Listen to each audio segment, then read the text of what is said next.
If you clicked this video, you probably wanted to buy a graphics card and reality hit you.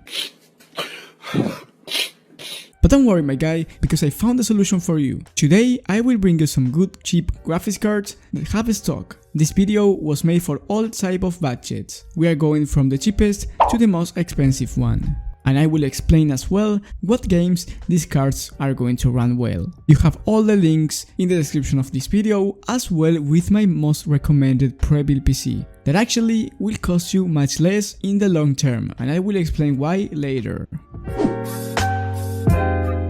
At number 5 we have the GT 730. I only recommend you this graphics card if either you want a PC build while you wait for prices to go down, or you have a super cheap budget and you can't spend more than this on a graphics card. This one will only run Valorant pretty well, but if you have a 720p monitor and you lower every video game settings, then you might have some good FPS in other games too. But don't expect to run a game like GTA 5 in 1080p. Like I said, if you can extend your budget a little bit more, you will get a much better experience with the next one on the list, which is the RX 550. For $100 difference, you will get a much better performance with this one. And instead of not running GTA 5 in 1080p like the GT 730, this one will run it at even high settings with an average of 50 FPS. That's pretty decent. So if you want to build your first PC and you're working with a really tight budget, definitely consider to buy this one. But once again, if you will build your own PC and ended up costing more than $900 and it doesn't have at least the GTX 1650 Super, consider buying a pre-built instead.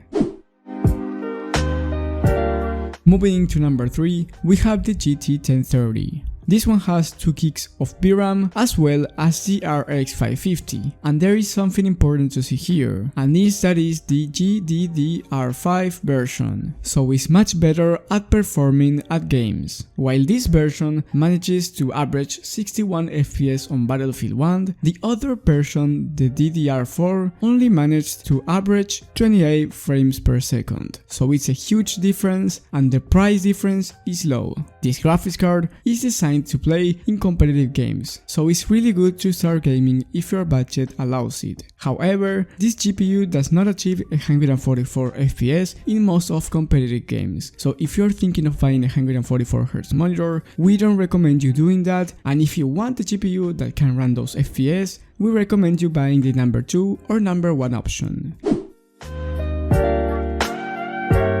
And the number 2 option that I was talking about is the GTX 1050 Ti. This one is a great overall budget graphics card that will get the job done at 1080p. Here you can achieve those 144 FPS in most of competitive games like Fortnite, and you will be able to even run games like GTA 5 too. It obviously depends on the whole PC components, but if you pair it with the right ones, it's really easy to achieve good high FPS in most of games at 1080p.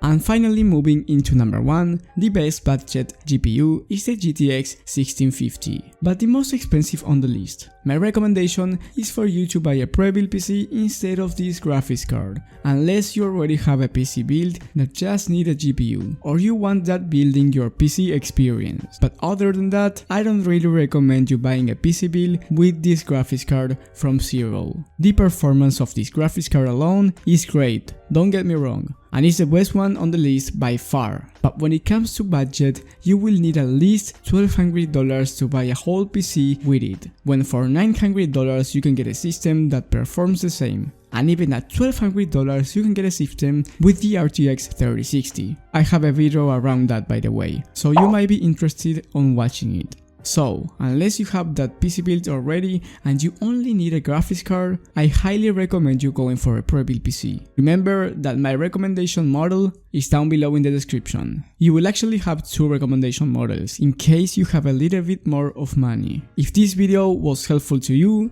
and you need more information before buying a PC or any component, I recommend you leaving a like and most importantly subscribing and hitting the bell button so you get notified when I upload a new video, which I do pretty consistently, between 2 to 4 videos a week. And as you know, it's about PC stuff. That way, you get more PC options to your list and you have a better gaming experience depending on your budget. I appreciate you watching this video and supporting me. Thank you, and I'll see you on the next one.